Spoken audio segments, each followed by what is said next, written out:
आखिरकार Xi Jinping को रिझाने चले ट्रंप को रूस ने क्या सलाह दे दी है?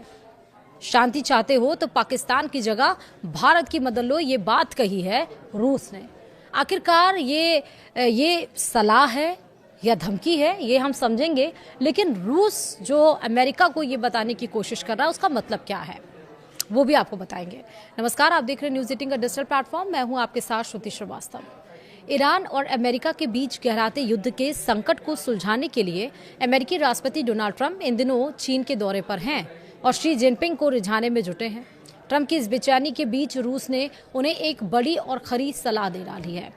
रूसी विदेश मंत्री सरगेई लावरोव ने साफ लफ्जों में कहा है कि अगर ट्रंप वाकई में शांति और इस युद्ध का पक्का समाधान चाहते हैं तो उन्हें पाकिस्तान के भरोसे रहने के बजाय भारत की मदद लेनी चाहिए। उन्होंने इसके पीछे एक सॉलिड रीजन भी दिया है। क्या है रीजन, विस्तार से समझिए। दरअसल पश्चिम एशिया में ट्रंप अपनी एक के बाद एक गलतियों की वजह से ईरान के आगे कमजोर पड़ गए हैं। चारों तरफ से घिरने के बाद वो किसी तरह पीस डील के जरिए इस युद्ध को खत्म करना चाहते हैं, लेकिन यहाँ भी उन्होंने पाकिस्तान को मीडिएटर बनाकर बड़ी चूक कर दी। अपनी साख बचाने के लिए ट्रंप अब चीन की चौखट पर पहुंचे हैं, जिसके बाद रूस ने उन्हें खरी खरी सुनाते हुए सही रास्ता दिखा दिया। रूसी विदेश मंत्री सरगेई लावरोव ने ब्रिक्स के मंच से साफ कह दिया है कि अगर ट्रंप वाकई शांति चाहते हैं तो उन्हें भारत के कूटनीतिक अनुभव और मदद पर भरोसा करना चाहिए। रूस के विदेश मंत्री सरगेई लावरोव ने दिल्ली से वॉशिंगटन को एकदम दो टूक मैसेज दे दिया है। उन्होंने साफ कहा कि ईरान और अमेरिका के बीच मचे घमासान को शांत करने के लिए पाकिस्तान फिलहाल छोटी मोटी मदद तो कर रहा है, लेकिन अगर इस झगड़े का पक्का और लंबा समाधान चाहिए तो दुनिया को भारत के पास आना होगा। लावरोव का मानना है कि भारत के पास कूटनीति का इतना जबरदस्त और पुराना तजुर्बा है कि वो एक मजबूत मध्यस्थ की भूमिका सबसे बेहतर तरीके से निभा सकते हैं। सीधे शब्दों में कहें तो रूस ने अमेरिका को समझा दिया है कि शांति के लिए पाकिस्तान की नहीं बल्कि भारत की साख पर भरोसा करना ही सही फैसला होगा। वहीं रूस की ये सलाह उस वक्त आई है जब अमेरिकी राष्ट्रपति डोनाल्ड ट्रंप बीजिंग में शी जिनपिंग के साथ इस मामले पर मत्थापच्ची कर रहे हैं। बता दें कि ईरान वॉर के बीच में ट्रंप चीन दौरे पर पहुंचे। ट्रंप के दौरे के पीछे छुपी हुई रणनीति है।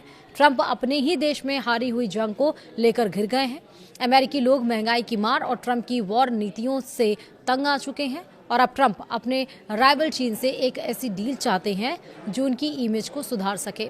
वे चीन को रिझाने की कोशिश कर रहे हैं ताकि ईरान संकट पर कोई बीच का रास्ता निकल सके। वहीं दुनिया को उनकी ये बेचैनी साफ नजर आ रही है। ट्रंप की ये हालत देखकर रूस ने काम की सलाह दे दी है। रूस का ये बयान सीधे तौर पर पाकिस्तान की काबिलियत पर सवाल खड़ा करता है। रूस का मानना है कि पाकिस्तान का इस्तेमाल सिर्फ फायर फाइटिंग के लिए किया जा सकता है, लेकिन भारत के पास वो कूटनीतिक अनुभव और साख है जो दो कट्टर दुश्मनों को एक मेज पर ला सके। रूस ही नहीं, अमेरिका में भी पाकिस्तान की भूमिका पर सवाल उठ चुके हैं। बीते दिनों जब पाकिस्तान ने ईरानी जेट्स को नूर खां एयरबेस पर छुपाया था तब अमेरिका को बड़ा धक्का लगा था, लेकिन अब भी अमेरिका अपनी हरकतों से बाज नहीं आ रहा है।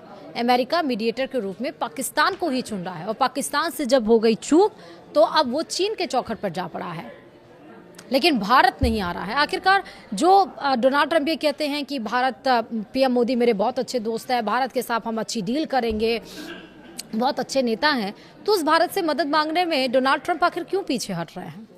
उन्हें किस बात की शर्मिंदगी महसूस हो रही है? क्या वाकई ये ट्रंप का एक दिखावा है? वाकई वो नहीं चाहते हैं कि डील, ये वॉर खत्म हो?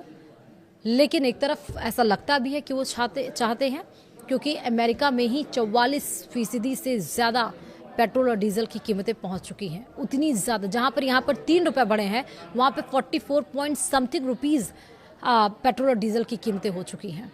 यानी कि जो 70 रुपये प्रति बैरल डॉलर क्रूड ऑयल की कीमत थी वो 100 रुपये से ज़्यादा प्रति बैरल डॉलर हो चुकी है, जिसका असर विश्वव्यापी पर पड़ रहा है।